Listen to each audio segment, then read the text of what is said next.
Hello, my dear students. You all are welcome to my geography class, and I am here to discuss with you all about the various types of soil in our country from chapter number 6 soils. Okay. So today we will be discussing about the variety of soils which can be found in our country. Okay. So before we start discussing about the types of soil, first of all let us have an idea about soil. Okay, let us get some knowledge about soil. See, what is soil actually? Soil is the most important renewable natural resource. Okay, it is the most important renewable natural resources, and it is the medium of plant growth. Soil is the medium of plant growth which supports different types of living organisms on the earth actually. Okay. This soil is a living system because it gets evolved and it takes millions of years to form up to a few centimeter of depth. Okay, and it takes millions of years to form soil of few centimeter in depth. Okay, the soil is the mixture of rock debris and organic materials which develop on the earth's surface actually. Okay, the soil is the mixture of the rock debris and the organic materials, okay, which develop on the earth's surface. Okay, basically the soil is mainly formed because of the various factors. Okay, the major factors affecting the formation of soil are the relief, parent material, climate, vegetation, and other life forms and time. Okay, these are the different factors which helps in the formation of soil actually. Okay. Apart from this, the human activities are also responsible to a large extent for the formation of soil.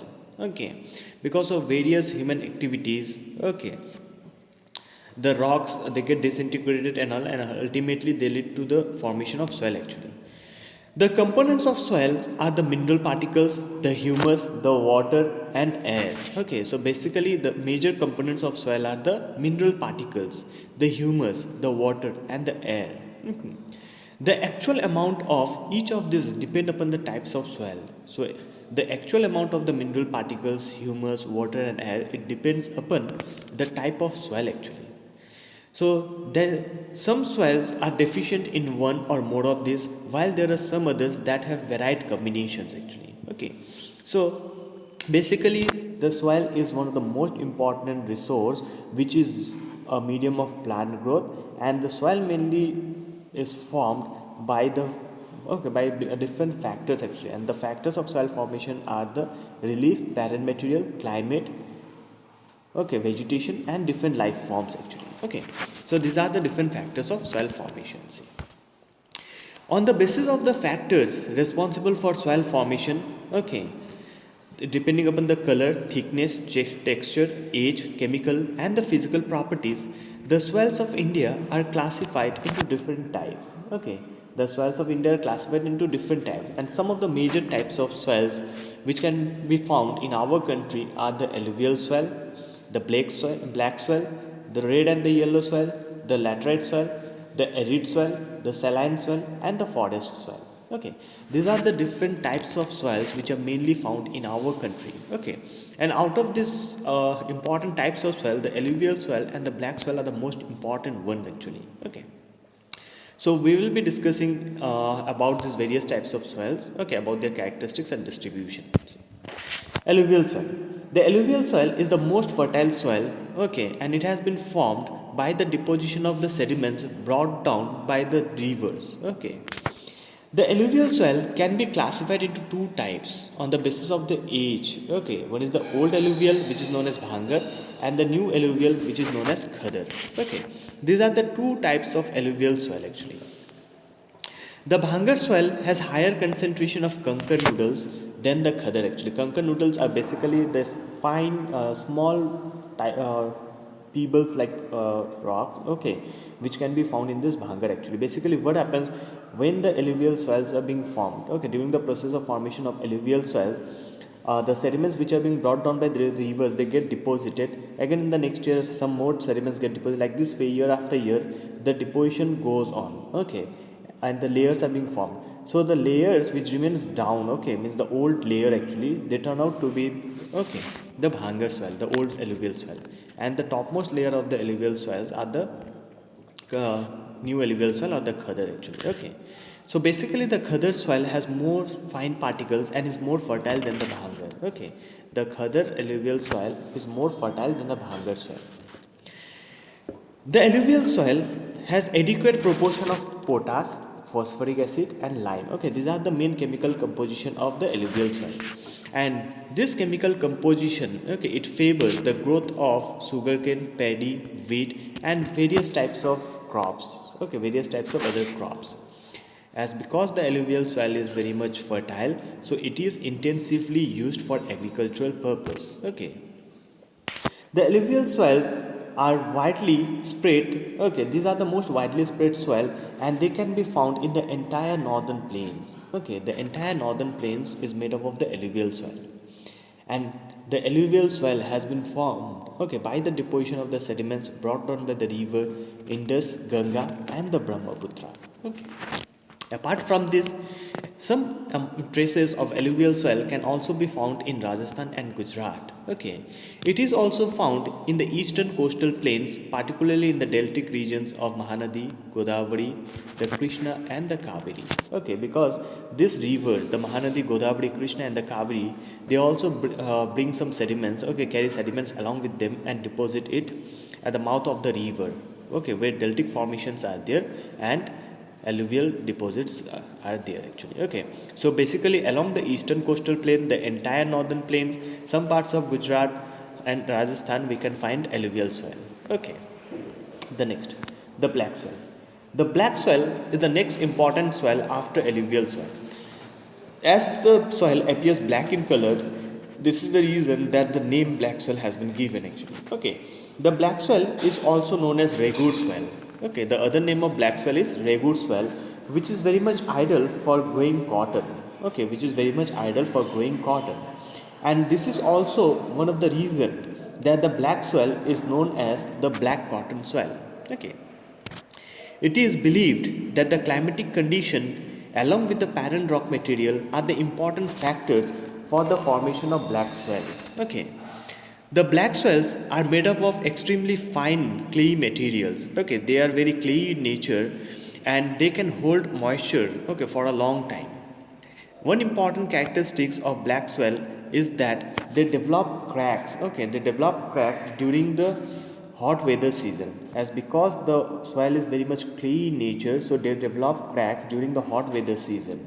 Okay, and when water falls on it, it becomes very sticky. Okay, so it becomes, these soils are very sticky when wet and difficult to work unless tilled immediately. Okay, so so during the pre-monsoon period, the farmers, they till the soil.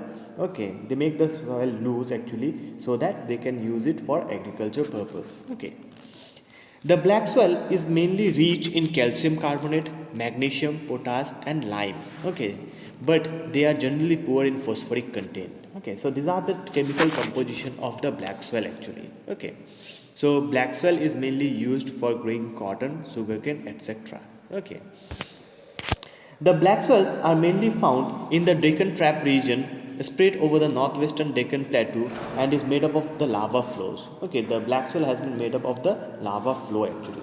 Okay, they cover the plateaus of Maharashtra, Saurashtra, Malwa, Madhya Pradesh, Chhattisgarh, and extend in the southeast direction along the Godavari and the Krishna Valley. Okay, in these areas, the black soils are mainly predominant. Okay.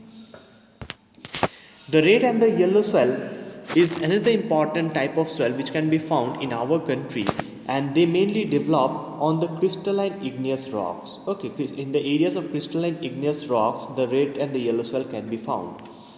They are mainly found in the low rainfall areas in the eastern and the southern part of the Deccan Plateau.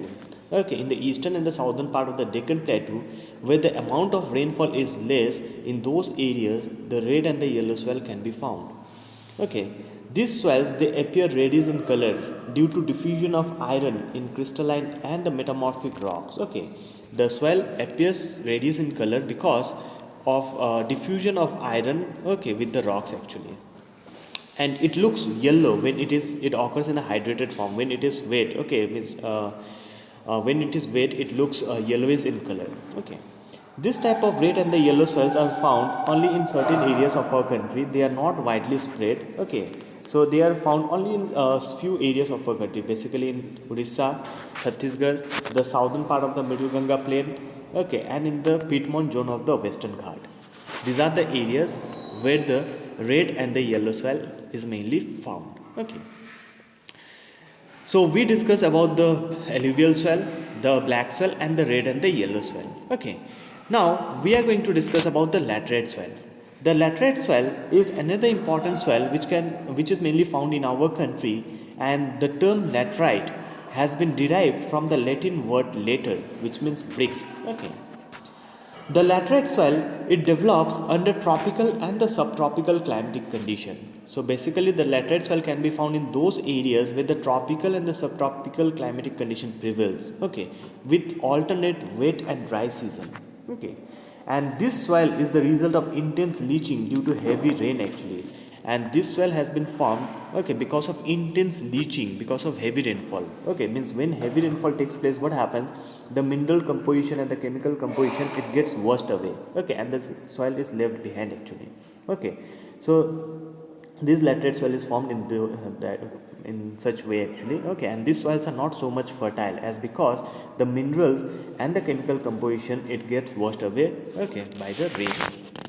The laterite soil occur mostly in the southern states, okay, western Ghat of Maharashtra, Odisha, some parts of West Bengal, and in the northeastern regions. The laterite soils are mainly found. Okay, basically in Meghalaya Plateau region, we can find the laterite soil. Okay, where the amount of rainfall is very high. Okay. The laterite soils are mostly deep to very deep. They are acidic in nature, okay, and generally deficient in plant nutrients. Okay, they are deficient in plant nutrients, so it is not suitable for agriculture. Okay, but by following certain conservation techniques and all, okay, it is used for growing, okay, tea and coffee in the states of Karnataka, Kerala, and Tamil Nadu. Okay. The laterite soils in Tamil Nadu, Andhra Pradesh, and Kerala are more suitable for crops like the cashew nut. Okay, they are also mainly used for growing the cashew nut trees. Okay, so, but it is not favorable or suitable for growing different types of crops actually. Okay, vegetables, grains, and all. Okay, the next, arid soil, and I think you all have some idea about the arid soil. Okay, the arid soils, they ranges from red to brown in color. They are generally sandy in texture and saline in nature. So the arid soil, they are sandy in texture actually, okay, and they are saline in nature, means the salt content in the soil is very high, and this is the reason that in some areas, okay, the arid soil, okay, in the arid soil the salt content is so high that common salt is obtained by evaporating the water, basically in Rajasthan and all, okay, Gujarat areas. Due to the dry climatic high temperature, okay, because of dry climate and high temperature, the evaporation is faster and the soil lacks moisture and humus. Okay, and which is not suitable, okay, for growing the crops actually. The arid soil, okay, the lower horizons of the soils are occupied by conker because of the increasing calcium content downward. So, in the arid soil, the lower horizon, that is the lower layer of the arid soil, okay, it is occupied by the conker noodles, okay, small pebbles and all, okay. And these pebble formations or conker formations are there because of increasing calcium content, okay, in the lower layer of the arid soil. The conker layer formation in the bottom horizon restricts the infiltration of the water actually. Okay, so as because it is occupied by the conker formations, so infiltration of the water does not take place, and this is one of the reason that the level of underground water in these arid regions is very less. Okay. After proper irrigation, this soil become cultivable, as has been in the case of Western Rajasthan. Okay, but if we provide with suitable irrigation facilities, okay, like canal irrigation and all, the soil can be used for growing some crops. Okay, basically the crops which require less amount of water. For example, the jowar, bajra, ragi, and all. Okay, these varieties of crops can be grown in these arid soil regions. Okay, provided it water is available. Okay, and it has become successful also in case of Western Rajasthan. In case of Western Rajasthan, because of the irrigation facilities, okay, by provided by the Indira Gandhi canal, okay, agriculture practice or agricultural production has increased in these areas. And the last one is the forest swell. The forest swells are mainly found in the hilly and the mountainous regions. Okay, though the name forest swell, but it is mainly found in the hilly and the mountainous areas where sufficient rainforests are available. The swell texture varies according to the mountain environment where they are formed. So in the mountain areas also, okay, the topography it varies. Like in the foothills and all, it is quite different. In the upper valleys, okay, it is quite different. Whereas in the high altitudinal areas, okay, the forest swell it varies actually. The forest swells are loomy and silty in the valley sides and coarse grained in the upper sides actually. Okay, they are basically loomy and silty. Okay, like a lot of silt depositions are there in the valley sides, and they are coarse grained in the upper slopes of the mountain areas. Okay, the forest swell, which can be found in the lower part of the valleys, okay, particularly on the river valleys, river terraces are fertile. Okay, they have some. They are quite fertile and can be used, okay, for growing different crops. Like we see in some of the areas, okay, some of the hilly areas, terrace cultivation is very much famous, okay, very common. So in those areas basically the soil fertility is little bit high, and this is the reason that different types of crops are mainly grown in those areas. Okay, so this is what about the forest swells of our country. Okay, so we discussed about the different types of swells in our country, out of which the black swell and the alluvial swell are the most important swell in our country. Okay, so please go through this once again. Okay, it will provide you a lot of information which will help during your examination. So thank you my dear student.